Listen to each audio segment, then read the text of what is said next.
A gente pensa na internet e já vem à cabeça redes sociais, streaming, trabalho remoto, mas a história de como ela nasceu, bom, é bem diferente. Não tem nada a ver com conectar amigos para compartilhar fotos. Tem a ver com sobreviver ao fim do mundo. É isso mesmo. A gente vai desvendar hoje como uma rede militar virou a base de, bem, de tudo o que a gente faz online. E essa frase resume tudo perfeitamente. Hoje, a internet é sinônimo de entretenimento, é o nosso escritório, é onde a gente se conecta. Mas as raízes dela, as raízes são muito mais sérias. Elas foram fincadas numa necessidade militar, num dos períodos mais tensos da história. Vamos voltar no tempo. Fim dos anos 60, auge da Guerra Fria. O medo de um ataque nuclear era uma coisa real, palpável.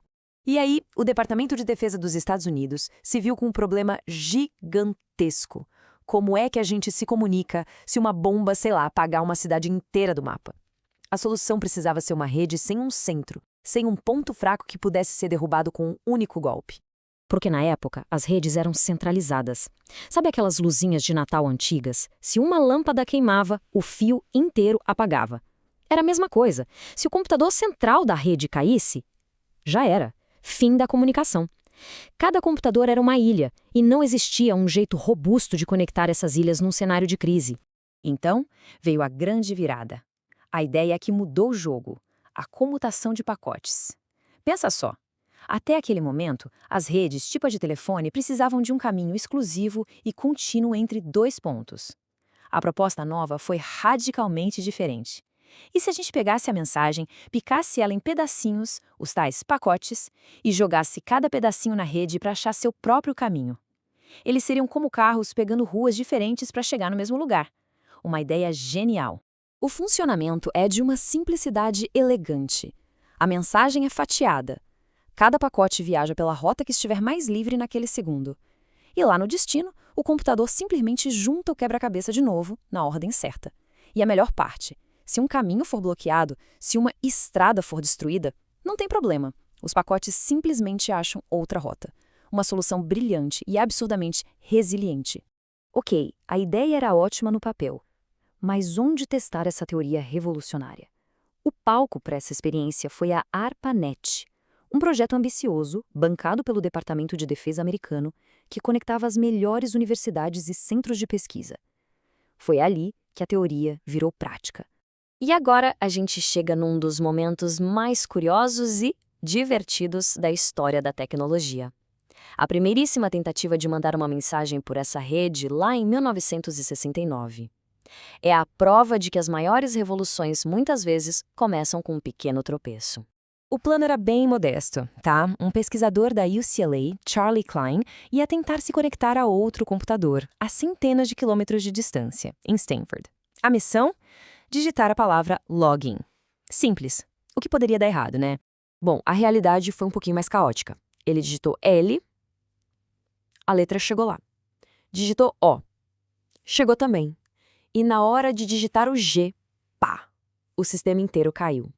A primeira mensagem da história da internet não foi login, foi literalmente low. E essa frase resume o espírito da coisa. Não foi um lançamento perfeito, glorioso. Foi uma tentativa que quebrou na metade.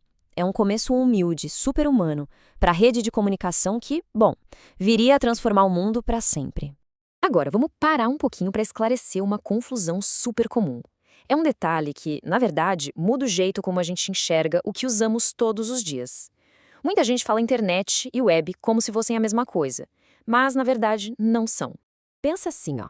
A internet é a estrada, é a infraestrutura física. São os cabos de fibra ótica que cruzam os oceanos, os satélites lá em cima, os roteadores. Já a web, a World Wide Web, com os sites e os links, são os carros que andam nessa estrada. E não são os únicos.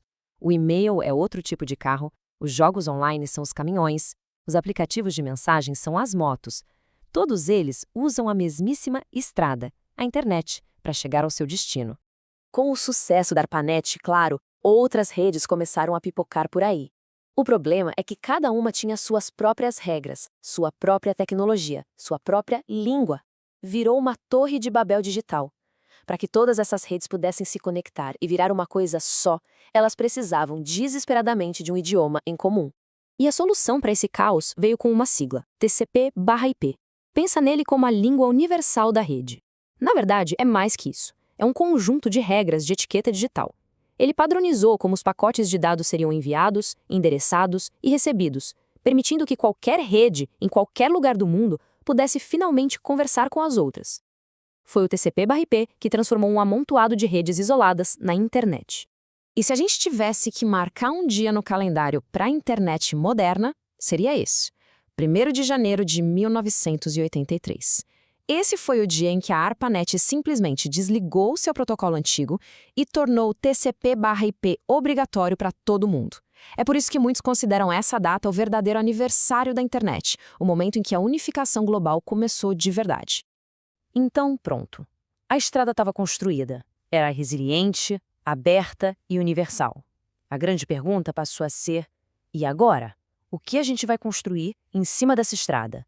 Qual vai ser a primeira grande aplicação que vai levar essa tecnologia para o mundo todo? A primeira grande resposta veio em 1989. Um cientista chamado Tim Berners-Lee, que trabalhava no CERN, propôs a World Wide Web. A visão dele era usar a internet para criar um universo de informações conectadas por links, um jeito simples de compartilhar documentos científicos. E isso nos traz para a evolução que a gente está vivendo agora. A web original foi projetada para trocar informação. Agora, o que está surgindo com a chamada Web 3 propõe um salto gigantesco. Usar essa mesma estrada para trocar valor e propriedade. Pensa em dinheiro, arte digital, ativos financeiros, tudo sendo trocado de forma nativa na rede, sem precisar de um banco ou uma empresa no meio do caminho. E aqui a gente fecha o círculo.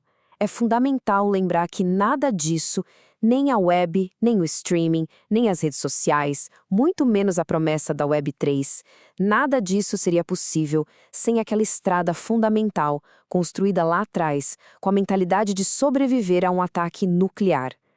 Toda a inovação de hoje está de pé sobre as fundações da ARPANET. O que nos deixa com uma pergunta pro futuro. A infraestrutura está aí mais forte do que nunca. Primeiro, a gente transportou mensagens de texto. Depois, informações. Agora, começamos a transportar valor. A questão que fica é, o que mais essa estrada digital, que nasceu do medo da destruição, vai nos permitir construir e transportar nas próximas décadas?